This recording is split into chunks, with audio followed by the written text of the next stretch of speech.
Ya, pemirsa, kita sampai di segmen terakhir. Saya akan kemudian menanyakan kepada Pak Akar terkait dengan pertanyaan dari Pak Harun tadi yang menelpon tapi tidak terdengar jelas begitu ya. Tadi Pak Harun menanyakan kemudian bagaimana dengan investasi di bursa komoditi. Mungkin Anda bisa menjelaskan ini aturan dan hukumnya yang berlaku saat ini bagaimana kemudian? Oke. Kita ngomong kalau di bursa komoditi sendiri, sebenarnya kita nggak bisa sebut itu investasi, tapi sebutnya adalah trading ya kan ya. Trading itu berarti proses jual beli, taking profit sebentar, ada resiko yang sangat tinggi di situ. Investasi itu harus menghasilkan yang namanya gain. Dia harus ada capital gain, ada revenue yang jelas. Jadi dan syarat itu tidak bisa dipenuhi di komoditi. Jadi sebenarnya komoditi kita sebutnya tetap trading, perdagangan. Jadi ngambil posisi terus pakai margin. Betul. Gitu. Gak ada bedanya sebenarnya sama kayak kita jualan sayur. Beli di petani sekian, jual ke pasar sekian. Jadi sangat tergantung terhadap demand. Apakah ada yang mau beli di harga yang kita minta. Tapi legalitasnya toh sah karena ada bursanya. Iya, ada bursanya, ada bursanya secara legal, ya kan. Tapi izinnya mereka adalah izin perusahaan dagang. Beda dengan kita ke sekuritas atau yang ke pasar modal langsung. Pasar modal. Impactnya terhadap investor seperti apa? Sebenarnya saya termasuk itu bagian yang sangat high risk. Jadi untuk masuk ke sana ada baiknya kita sudah belajar banyak investasi yang lebih low risk sebelumnya. Intinya seperti itu sih.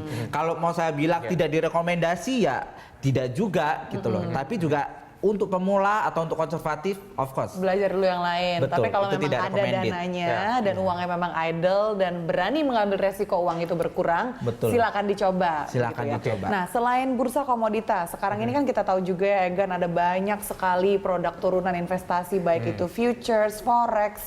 Nah, bagaimana seseorang yang mungkin tidak terlalu melek secara finansial dihadapkan dengan sejumlah banyak pilihan, gimana nih Mas Akar? Apa yang rule of thumb-nya apa, general golden rule-nya gitu? Golden rule-nya sebenarnya yang pasti kalau investasi standar ya, don't put your money on one basket. Itu udah pasti. Kita nggak boleh taruh duit kita di satu tempat. Sepercaya diri apapun, jangan semua duit kita ditaruh di situ.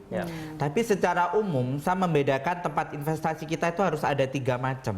Yang pertama paper asset. Paper asset itu mulai dari deposito, pasar modal, reksadana, apapun itu, obligasi itu paper asset. Yang kedua boleh kita ke properti aktif. Jadi boleh ke sawah ya kan, Indonesia lagi kekurangan nih sawahnya, boleh loh. Beli sawah. Ke sawah, ke ruko, terus kemudian mungkin ke rumah, kondotel atau apapun itu kan bentuknya beragam sekali. Yang terakhir memang ke bisnis. Bisnis real ya kan, karena kalau semua orang maunya passive income, gak ada yang bisnis, yang gerakin siapa?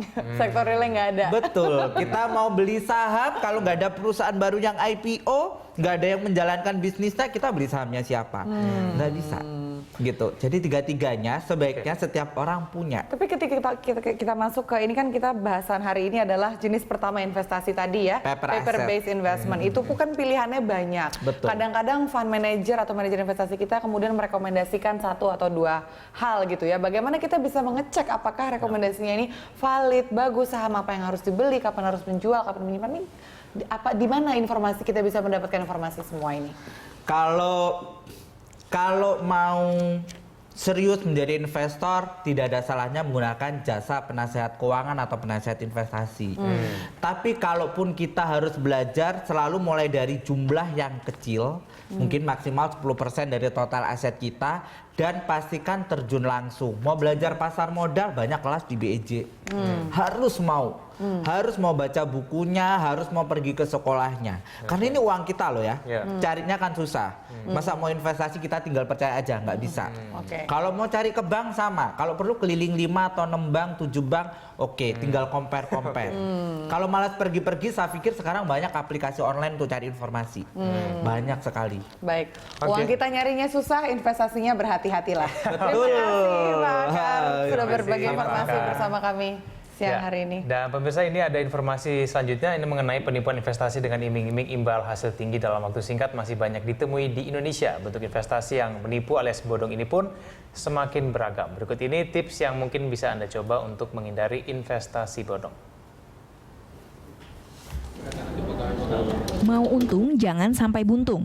Kira-kira itulah yang wajib ada di benak Anda ketika akan memulai investasi. Sebab investasi kerap dijadikan celah oknum-oknum tertentu untuk meraih keuntungan dengan cara menipu. Sehingga Anda harus selalu waspada dan teliti sebelum menempatkan dana dalam portofolio investasi. Ada beberapa hal yang harus kita perhatikan agar tak terjebak dengan produk investasi bodong.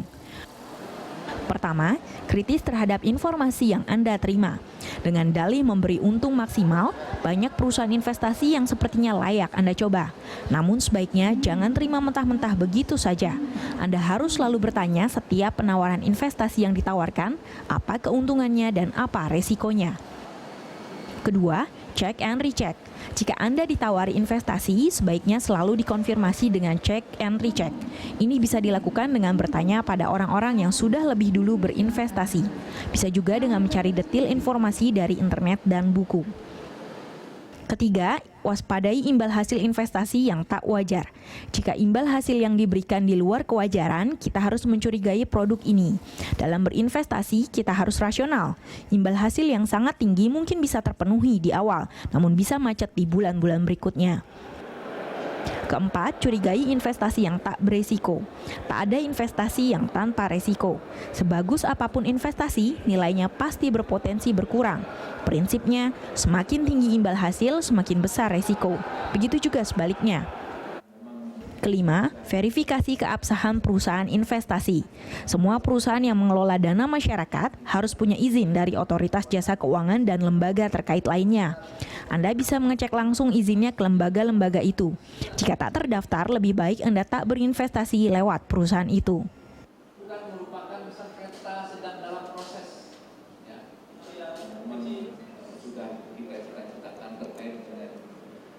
Demikian Lunch Talk hari ini. Anda bisa mengirimkan informasi dan saran kepada kami lewat email di news@berita1.tv. Ya, atau follow kami via Twitter, Facebook, dan YouTube. Nantikan Lunch Talk setiap hari pada pukul 13 sampai 14 waktu Indonesia bagian Barat. Saya Kevin Egan. Saya Amanda Cinta. Terima kasih. Sampai jumpa.